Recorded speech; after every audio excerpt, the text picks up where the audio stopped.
현대 사회에서 사람들이 가장 무감각해진 죄 중에 하나가 허용입니다. 소셜 네트워크 서비스 시대에서 허용의 죄는 교묘히 감춰져 있을 뿐만 아니라 도리어 장려되기도 합니다. 이 SNS의 엄청난 자기 광고 효과 때문에 사람들은 허용의 죄에 쉽게 빠져듭니다. 자신의 SNS에 얼마나 많은 사람들이 팔로우하는가를 가지고 자랑스럽게 여기기도 합니다. 자신의 사진과 활동들을 열심히 포스팅하는 일에 많은 에너지를 들이기도 하면서 자신도 모르게 허용의 죄에 스며들게 됩니다. 오래전에 끔찍한 악을 저지르는 자신의 모습을 유튜브에 생중계한 한 죄인이 있었습니다. 그 이유가 바로 많은 사람들에게 주목받고 싶어서라는 이유였다는 것이죠. 남들에게 단지 주목받고 싶고 자신을 나타내고 싶은 허영을 채우기 위해서라면 끔찍한 악을 행하기까지 하는 그런 시대입니다. 또한 허영은 선을 행하면서도 범하게 되는 죄입니다. 그래서 그리스도인의 삶을 괴롭힐 수 있는 죄입니다. 훌륭한 그리스도인의 삶을 살면서도 허영의 죄에 깊이 빠져들 수 있습니다. 신약 시대의 모범적인 교회라고 한다면 빌립보 교회를 들 수가 있습니다. 그들 안에는 성령의 역사가 있었고 위로가 있었고 교제가 있었습니다. 자비와 긍휼이 있었습니다. 그런데 그 교회 안에 분열이 일어났는데 그 분열의 원인은 바로 허영이 침투했기 때문입니다. 그래서 빌립보서 2장 3절에서 이렇게 바울을 통해 말씀하십니다. 무엇을 하든지 이기심이나 허영으로 하지 말고 서로 겸손한 마음으로 다른 사람들을 자기보다 낮게 여기십시오. 빌립보 교회의 훌륭한 성도들의 삶 속에 조용히 침투한 허영의 죄가 그 공동체를 분열시켰던 것입니다. 우리가 죄에 대해 승리하고 이겼을 때에도, 의와 선을 행할 때에도 허영에 빠질 수 있습니다. 그 선행에 대한 사람들의 반응에 더 주목하게 될 때, 선행 자체보다 사람들이 나를 어떻게 주목하는가에 더 집중하게 될 때 이 허영의 죄에 빠지는 것이죠. 마귀가 예수님을 유혹했습니다. 성령 충만한 예수님께서 이제 공생애를 시작하기 전에 광야로 이끌려 시험을 받으셨을 때 세 번째 시험은 성전 꼭대기에서 뛰어내릴 때 천사가 보호하도록 하라라는 그런 유혹이었습니다. 그 유혹은 바로 허영의 죄에 빠지게 하는 것이죠. 성전 꼭대기에서 뛰어내렸으나 천사들이 보호함으로써 받는 주목, 사람들로부터 받는 영광, 하나님께서 원하시지 않는 기적을 통해 사람들로부터 받는 그 허영의 죄에 예수님이 빠지게 만들려고 했던 것입니다. 첫 번째, 두 번째 유혹을 이기신 예수님께 찾아온 마지막 유혹은 바로 허영의 죄였던 것입니다. 우리가 영적 승리를 경험하고 영적 고지에 이르러서 우리에게 마지막으로 찾아올 수 있는 죄가 바로 이 허영의 죄인 것입니다. 왜냐하면 많은 이들이 주목하고 많은 이들에게 칭송받을 때, 사람들에게 칭찬받을 때 찾아올 수 있는 죄, 그것이 바로 허영의 죄이기 때문입니다. 허영의 뿌리는 교만과 두려움입니다. 고대로부터 영적 지도자들은 이 나무로서 죄를 설명했습니다. 뿌리의 영역에 속한 죄가 있고 줄기에 속한 죄가 있고 열매에 속한 죄들이 있습니다. 단연코 죄의 뿌리는 교만입니다. 그래서 우리가 7가지 치명적인 죄의 시작도 교만으로부터 시작을 했죠. 그 교만 옆에 붙어있는 것이 항상 두려움입니다. 교만한 사람은 언제나 두렵습니다. 두려운 사람의 이면에는 또 교만이 있는 것입니다. 이 교만과 두려움이 바로 허영의 뿌리입니다. 교만에서 나오는 허영이 있고 두려움에서 나오는 허영이 있습니다. 교만에서 나오는 허영은 자기의 장점, 능력, 다른 사람보다 우월한 탁월한 면이 있기 때문에 교만한 것이죠. 그것을 통해 사람들로부터 주목받는 것을 즐기는 것, 그것이 교만으로부터 나오는 허영이죠. 어거스틴이 고백록에서 자신이 뛰어난 수사학자, 웅변학자가 되기를 원했던 그 죄가 바로 허영의 죄였다. 최고가 싶고 성공하고 싶은, 자신의 능력으로 인해서 인정받는 그 교만으로부터 나온 허영의 죄가 자신에게 있었다 고백했습니다. 두려움으로부터 나온 허영은 정반대죠. 다른 사람부터 인정받을 만한 탁월함이 나에게 없을 때 그것을 감추려고 다른 것으로 포장하려고 할 때 두려움에서 나오는 허영을 겪게 되는 것이죠. 때로 10대들이 친구들로부터 따돌림 받지 않기 위해서 친구들이 짓는 죄에 함께 참여하게 되는 것, 이 두려움에서 나오는 허영의 죄죠. 어거스틴도 고백록에서 배를 과수원에서 훔치는 죄를 범했던 것이 바로 이 두려움에서 나오는 허영의 죄다, 그렇게 고백을 했습니다. 어거스틴이 고백록에서 많은 부분에 죄가 고백되고 있는데 그것이 바로 허영의 죄였다. 때로는 교만에서, 때로는 두려움에서 나오는 허영이었다 고백하고 있습니다. 이 허영으로부터 파생되는 파생적인 악의 바로 자랑과 위선이죠. 자랑과 위선은 서로 형제지간입니다. 한편으로는 자랑이고 한편으로는 위선입니다. 자랑은 자신의 장점을 과장해서 포장하는 것이고, 위선은 자신에게 자랑할 것이 없음에도 불구하고 마치 있는 것처럼 포장하는 것이 위선입니다. 이 자랑과 위선을 통해서 얻고자 하는 궁극적인 목적은 무엇입니까? 영광입니다. 인간은 이미 하나님의 형상대로 지음받았기에 이미 영광스럽습니다. 인간이라는 존재 자체가 영광스럽습니다.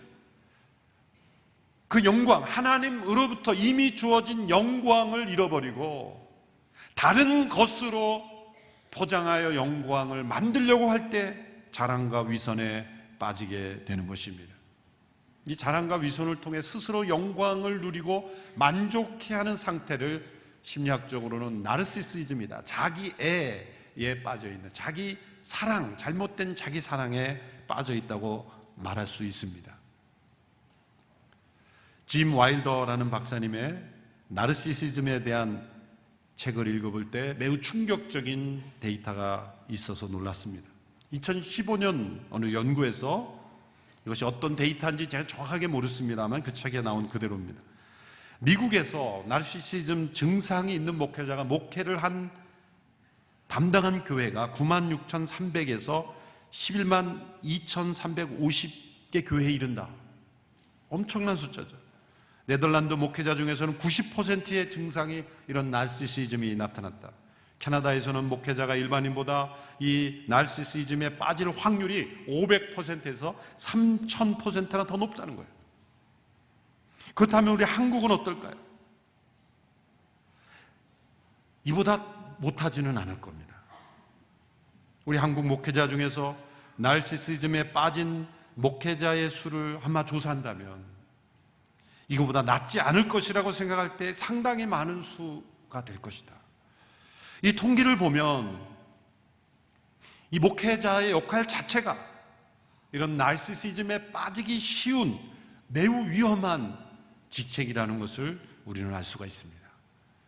목회자들이 허영의 죄에 빠지면 사람들로부터 인정받고 칭찬받고 자랑과 위선에 빠지게 될 때, 그것을 통해 영광을 스스로 얻으려고 할 때, 하나님으로부터 오는 영광이 아니라 자기 스스로 만들고 사람이 주는 영광을 찾으려고 할 때, 이 자기애석 인격장애, Narcissistic Personality Disorder라고 하는 일종의 정신적 질병에 이르게 된다는 것이죠. 매우 위험한 병입니다. 한국 교회 안에도 이러한 증상으로 인하여 상처 입고 아파하는 교회들이 많습니다. 충격적인 데이터였어요. 제 자신도 돌아봤습니다. 오늘 예배 후에 이지연 목사가 이런 증상이 있는지 없는지를 솔직하게 말해 주시기 바랍니다. 자신이 있으니까 말하는 게 아니라 두려워서 말하는 거예요. 만일 저에게서 이런 인격장애가 나타나고 있다고 여러분이 판단하면 어떻게 해야 되겠습니까? 빨리 보자기에 싸서 갖다 버리셔야 됩니다. 우리 목회자들도 너무나 두렵고 떨림으로 조심해야 되는, 이것이 바로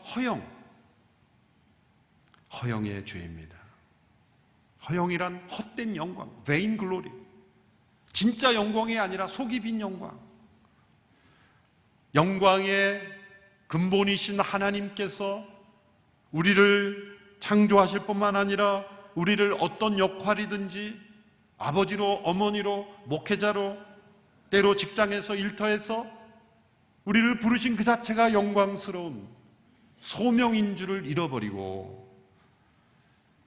사람들로부터 받는 인정, 평가, 칭찬, 그것을 만들고 그것을 자랑하고 위선에 사용할 때 이 허영의 죄는 무섭게 주님의 몸된 교회를 무너뜨릴 수 있다는 것이죠. 켈빈 대학 철학과 교수 레베카 드영 교수님이 이런 7가지 악에 대한 책을 많이 쓰셨는데 이 허영의 죄를 가리켜 AAA 악덕, AA가 AAA 세계면은 좋은 거잖아요.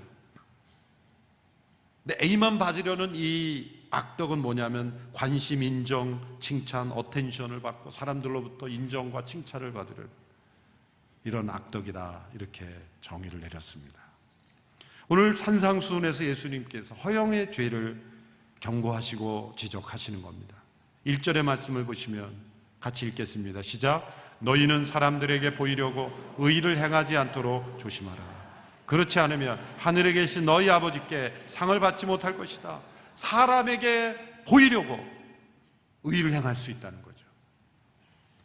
무서운 허영의 죄가 의와 선을 행하는 사람들에게 빠져 있을 수 있다는 거죠.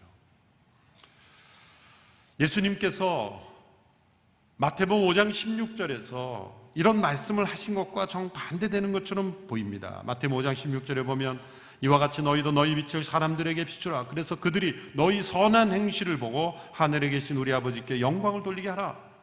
사람들에게 선한 행실을, 빛을 비추라, 이렇게 말씀하신 예수님께서 사람들에게 보이려고 의를 행하지 말라라는 말씀과 반대되는 것 같지만 사실은 그렇지 않습니다. 예수님은 서로 다른 2가지 죄를 지적하고 있는 것입니다. 마태복음 5장 16절에서는 마땅히 행해야 될 선행을 행하지 않음으로써 하나님께 영광을 올려드리지 못하는 것을 지적하는 것이고, 6장에서는 인간의 허영심 때문에 자랑과 위선으로 하나님의 영광을 가리우는 것을 지적하는 것입니다. 공통점은 하나님의 영광입니다. 예수님은 이 마태복음 6장 전체에서 유대인들이 경건이 상징이라고 여겼던 구제와 기도와 금식, 이 3가지를 통해 그들이 허영의 죄를 범하고 있음을 지적하십니다. 구제와 기도, 금식은 의로운 행위, 선한 행위, 하나님께 가까이 나아가는 하나님의 뜻을 행하는 행위였음에도 불구하고 나쁜 동기, 허영의 죄를 범하기 위한 동기로 이러한 일을 행할 수 있었다는 것이죠. 2절의 그 모습을 지적하십니다. 2절 말씀 같이 읽습니다. 시작. 그러므로 가난한 사람을 구제할 때는 위선자들처럼 사람의 칭찬을 받으려고 회당과 거리에서 나팔 불며 떠들지 말라. 내가 진실로 너희에게 말한다. 그런 사람은 자기 상을 이미 다 받았다. 당시의 유대인들의 위선적인 모습, 허영의 모습을 지적합니다. 당시 유대인들이 구제할 때 한 손에는 구제금을, 한 손에는 나팔을 들고 회당과 거리에 나갔다는 거죠. 먼저 나팔을 봅니다. 사람들이 주목하죠. 그때 구제를 한다는 거예요. 또 예루살렘에 구제함에 헌금함에 놓을 때 그 동전 소리가 많이 나도록 시끄럽게 하면서 그 모습을 과시하는 모습들이 곳곳에서 있었을 때 자신이 어떤 죄에 빠져 있는지도 잘 구별하지 못하는 어리석음이 있었다는 것이죠. 바로 헛된 영광, vain glory를 추구하는 모습들. 첫째로 이 허영심은 사람들에게 보여지는 것으로부터 채워지기 시작한다는 것을 기억해야 돼요. 사람들에게 보여지는 것 자체, 그 자체가 허영심의 보상이 시작이 되는 거예요. 둘째로 허영심은 사람들에게 보여지는 그치지 않고 사람들로부터 칭찬과 영광을 기대하게 합니다. 사람에게 영광을 구하는 건 세상의 정치에만 있는 것이 아닙니다. 우리 신앙생활 속에도 무섭게 숨어 있습니다. 디트리히 본 회퍼라는 분이 지적한 다음 2가지 문장은 우리가 기억할 만한 중요한 내용입니다. 두 가지 문장을 우리 같이 한 목소리로 한번 읽어볼까요? 시작. 영적인 봉사에 대한 인간적인 보상은 언제나 봉사를 타락시키는 위협이 된다. 따라서 인간은 죄뿐만 아니라 자신의 봉사에서도 구원받아야 한다. 또 다른 문장, 자신의 영광에 대한 욕망은 믿음을 방해한다. 자신의 영광을 추구하는 사람은 더 이상 하나님과 이웃을 추구하지 않는다. 영적인 봉사에 대한 인간적인 보상으로 인하여 우리가 허영의 죄에 빠질 수 있다는 것. 물이 새는 항아리처럼 항아리를 채워도 다 비워버리는 헛된 영광, 허영의 죄입니다. 그러면 어떻게 우리가 이 허영의 죄를 벗어날 수 있겠습니까? 예수님의 말씀 속에 해답이 있습니다. 3절 4절의 말씀, 우리 본문 3절 4절 같이 읽겠습니다. 시작. 너는 가난한 사람을 구제할 때 오른손이 하는 일을 왼손이 모르게 하여라. 그래서 내 착한 행실을 아무도 모르게 하여라. 그리하면 남 모르게 숨어서 보시는 너희 아버지께서 너희에게 갚아주실 것이다. 첫째로, 다른 사람을 의식하지 않는 은밀함을 훈련하는 겁니다. 은밀에 깊이 뿌리 내리는 것입니다. 진정한 영성은 은밀한 삶에 무엇이 들어있는가 합니다. 다른 사람이 보지 않을 때 나는 어떤 모습인가? 다른 사람이 보이지 않을 때 나는 어떠한 것을 추구하는가? 그 은밀한 속에 자신의 동기를 볼 수 있고, 그리고 자신의 진짜 모습이 드러나기 때문이죠. 선을 행하다 사람들에게 눈에 띈 것이 문제가 아니라 눈에 띄려고 선을 행하는 것이 문제라는 것이죠. 우리는 늘 이런 질문을 던져야 합니다. 내가 이 일을 했다는 것을 아무도 모른다고 할지라도 나는 여전히 이 일을 할 것인가? 이것이 은밀함을 훈련하는 것입니다. 그 은밀한 속에 하나님과 함께하는 믿음의 삶이 있게 되기를 축원합니다. 둘째로, 자신의 선행을 자신도 의식하지 않는 것입니다. 예수님께서 오른손이 하는 일을 왼손이 모르게 하라 그랬습니다. 어떻게 자신의 오른손이 하는 일을 왼손이 모를 수가 있겠습니까? 이 말씀은 정신적으로 문제가 있다는 뜻이 아니죠. 이 말씀은 자기 의식에, 자기 도취에 빠지지 말라는 것입니다. 자기 자신도 관심을 갖지 말라는 것입니다. 그것이 비록 선행일지라도 그것으로 인하여 자기를 높이지 말라, 자기의 의식에 빠지지 말라, 도취에 빠지지 말라, 자기 자랑이나 기쁨에 빠지지 말라. 자신이 한 선행 자체를 의식하지 말라는 겁니다. 우리가 운전을 처음 배우게 되면 초보 운전자일수록 어떻습니까? 어디로 가느냐보다 내가 지금 운전하고 있는가가 더 중요한 거예요. 그렇죠? 내가 지금 우회전하고 있다, 좌회전하고 있다, 모든 게 다 의식이 돼요. 그런데 익숙한 운전자가 되면 이제는 목적지가 중요한 거지 내가 지금 운전하고 있다는 사실은 느끼지 않아요. 우리가 다른 나라 언어를 배울 때는 단어 한 가지가 다 의식해야 되는 거예요. 틀렸는지 맞았는지 올바른 단어인지. 그런데 여러분, 모국어를 쓸 때 의식하는 분 없잖아요. 그냥 어떤 생각을 내가 전달이 됐느냐가 중요한 것이지 내가 지금 한국어를 쓰고 있다 의식하는 분이 계십니까? 없어요. 그것처럼 우리가 어떤 선행을 할지라도 자기 자신을 의식하지 않을 수 있다면 그것이 허영의 죄를 벗어나고 있다는 것이죠. 세 번째, 더 나아가 하나님께 대한 의식으로 가득하여 하나님의 보상만을 기대하는 것입니다. 코람데오라는 말을 한 번쯤 들어보셨을 거예요. 코람데오, 라틴어죠. 영어로는 before the face of God, 하나님의 얼굴 앞에서, 하나님의 임재 앞에서 라는 뜻입니다. 허영의 죄를 벗어나는 유일한 길은 오직 하나님 얼굴 앞에서 코람데오의 신앙으로 살아가는 거예요. 자기 자신도 의식하지 않고 다른 사람들도 의식하지 않고, 그것이 많은 사람을 놀라게 하는 선행일지라도 아무도 의식하지 않고 오직 하나님의 시선만을 의식할 때 우리는 허영의 죄를 벗어날 수 있습니다. 구약의 역사를 통해 많이 반복되는 말씀이지만 우리가 잃어버리는 말씀이 있습니다. 그것은 하나님께서는 이 허영의 죄를 반드시 수치로 바꾸신다는 거예요. 헛된 영광, vain glory, 헛된 영광은 반드시 수치스럽게 심판하신다는 겁니다. 대표적으로 예언서의 두 가지 말씀만 살펴봅니다. 호세아 4장 7절, 하박국 2장 16절의 말씀을 연이어 함께 읽습니다. 시작. 제사장이 늘어날수록 그들은 내게 더욱 많은 죄를 지었다. 내가 그들의 영광을 수치로 바꿀 것이다. 하박국 2장 16절, 내가 영광 대신에 수치로 가득 차게 될 것이다. 너 또한 마시고 몸을 드러내어라. 여호와께서 오른손에 들고 계신 잔을 내게 돌리실 것이며 수치스러움이 내 영광을 가릴 것이다. 여기 영광을 수치로, 이 영광은 헛된 영광, vain glory, 허영입니다. 허영은 반드시 수치로 드러난다는 것이죠. 우리가 살고 있는 이 시대는 허영의 시대입니다. 허영을 악이라고 여기지 않는 그런 시대예요. 그것이 문화가 되어 있고 우리가 살고 있는 이 시대에 허영으로 오염된 공기를 우리가 마시면서 살고 있습니다. 그래서 영적으로 깊이 살피지 않으면 이 죄를 분별하기가 어렵습니다. 왜냐하면 선을 행할수록 더욱 의로운 삶으로 나갈수록 영적 전쟁의 때로 승리할수록 찾아올 수 있는 허영의 죄이기 때문입니다. 과거 군에서 교육을 받을 때 정상을 정복한 다음에 그 너머에까지 살펴야 된다. 왜? 그 너머에 적이 숨어 있을 수 있기 때문에. 정상을 정복한 승리에 도취해서 그 뒷면에 숨어 있는 죄를 못 볼 수가 있다.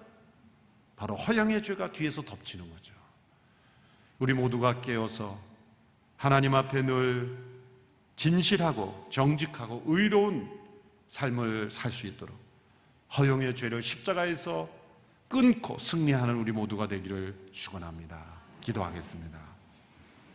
하나님 아버지, 허영의 시대에 헛된 영광이 우리의 영혼 속에 침투해 있음을 고백하며 자랑과 위선, 그 뿌리의 교만과 두려움에 사로잡힌 이 허영의 죄를 온전히 내어 쫓는 저희들이 되게 하옵소서. 다른 사람을 의식하지 않을 뿐만 아니라 자신도 의식하지 않고 오직 하나님만을 의식하는 코람데오의 신앙으로 일평생 신실하게 살아가는 저희들이 되게 하옵소서. 예수님 이름으로 기도합니다. 아멘.